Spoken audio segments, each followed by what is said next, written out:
Kisah yang akan aku kongsikan ini terjadi ketika aku belajar di salah sebuah politeknik di negeri Kedah.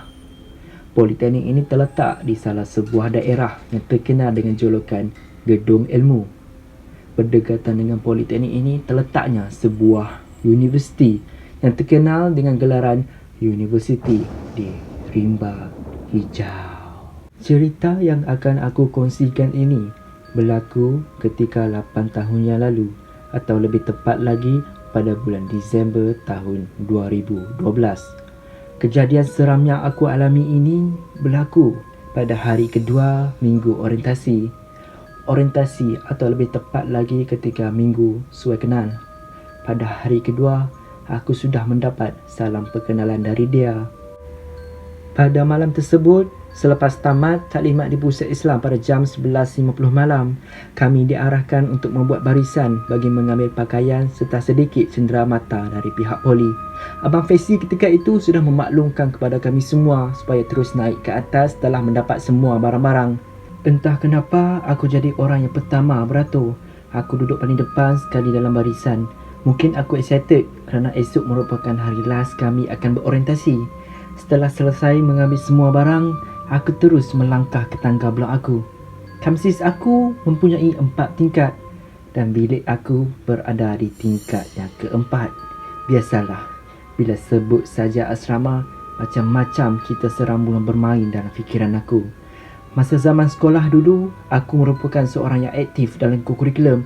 Jadi, aku selalu mengikuti program-program di luar sekolah yang melibatkan aktiviti perkemahan maupun aktiviti yang memaksa aku untuk tinggal di asrama kem tersebut buat beberapa hari.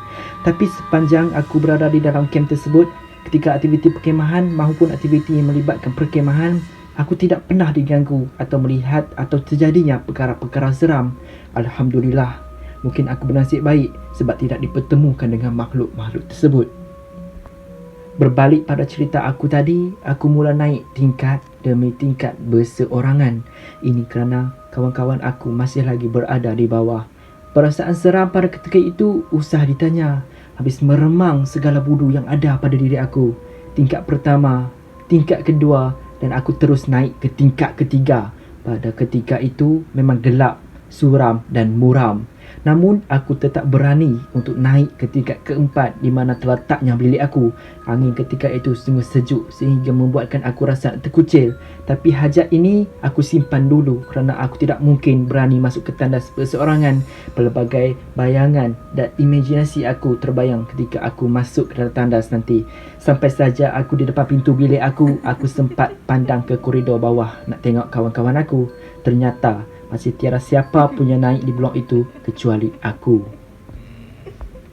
Aku mengeluh. Mana yang lain lah? Asal lambat sangat naik. Ada apa-apa taklimat lagi ke bawah? Alamak. Aku pun terus membuka pintu bilik aku. Setelah aku menolak pintu bilik aku, terus angin datang menerpa ke muka aku. Aku langsung buat tak indah. Alah, angin je pun. Aku kan tak tutup tingkap. So tak pelik lah kalau ada angin datang tiba-tiba. Aku terus masuk, kemudian letak barang-barang lain di atas meja study aku. Tingkap bilik berada di depan meja study aku. Kiranya kalau aku duduk di meja study, aku akan menghadap tingkap itu. Kemudian aku ambil baju yang diberi sebentar tadi untuk diletakkan di dalam loker. Loker aku berada di sebelah pintu bilik. Ketika aku sedang meletak baju di hanger, ekor mata aku terperasan satu sosok sedang melintas di tingkap bilik aku. Aku pandang, namun aku buat tak indah. Kemudian baru aku perasan kalau ada orang berjalan di tepi tingkap, macam mana dia boleh berjalan? Sedangkan aku berada di tingkap keempat. Aku cepat-cepat habiskan kerja aku, terus aku keluar bilik, tunggu kawan-kawan aku yang lain. 2 minit lepas tu, baru aku nampak muka budak-budak bilik sebelah. Entah apa yang lama sangat diorang buat dekat bawah. Aku rasa lega sikit bila kawan-kawan lain ramai dah naik atas. Masa aku duduk dekat koridor, aku dapat satu mesej dari roommate aku. Bro, malam ni aku tak tidur kat bilik. Aku balik rumah sebab rumah aku dari poli ni tak jauh pun. Aku balas mesej dia. Okay bro, hati-hati balik. Kita jumpa esok. Disebabkan roommate aku balik, jadi aku terfikir, malam ni aku kena tidur seorang ke? Tiba-tiba baru aku teringat. Aku ada seorang kawan aku ni aku kenal sejak dari zaman sekolah menengah lagi. Kami satu kelas dulu masa sekolah. Aku tak sangka dia pun dapat satu poli dengan aku. Kebetulan dia satu aras dengan aku. Jadi aku ingat nak ajar dia tidur dengan aku malam tu. Aku pun tunggu dia lalu depan bilik aku. Lepas 5 minit aku tunggu dia, aku nampak dia datang menghampiri aku. Kemudian aku panggil dia.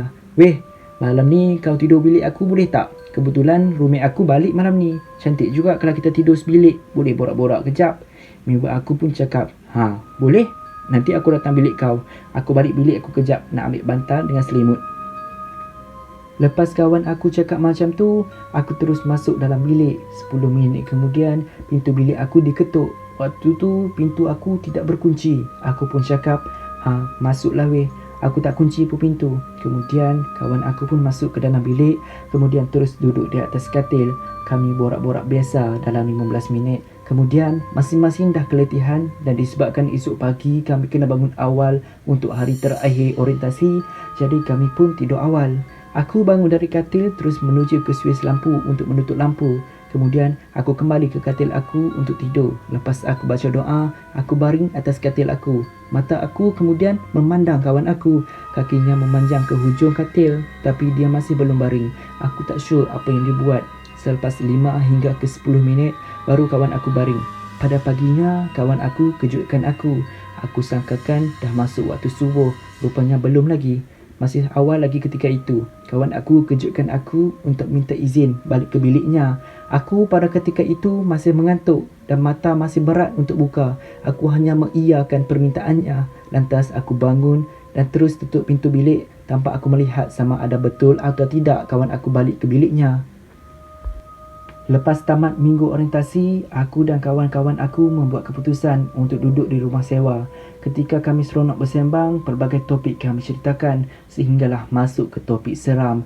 Aku pada ketika itu sempat memberitahu pada kawan aku, "Weh, selamatlah kau teman aku malam orientasi hari itu. Kalau aku seorang, entah macam manalah aku nak tidur. Dahlah kita ni baru je beberapa hari masuk asrama. Lepas tu aku kena stay seorang-seorang pula malam tu. Nasiblah kau ada." Kawan aku tiba-tiba tersentak dengan percakapan aku. Kemudian dia cakap pada aku, bila masa aku tidur dengan kau? Sepanjang minggu orientasi, aku tidak pernah tidur mana-mana bilik selain bilik aku sendiri. Lepas mendengar apa yang kawan aku cakap, aku pula yang tersentak. Aku merasakan kawan aku sengaja permainkan aku dan sengaja untuk menakut-nakutkan aku. Aku tanya lagi sekali, tapi kali ini dalam nada yang serius. "Kau jangan main-main weh. Sumpah malam tu aku tidur dengan kau. Aku ajakkan teman aku sebab roommate aku balik." Kawan aku masih lagi berkeras. "Bila masa aku tidur dengan kau? Sumpah demi Allah, aku langsung tak tidur dekat mana-mana bilik sepanjang minggu orientasi selain dari bilik aku.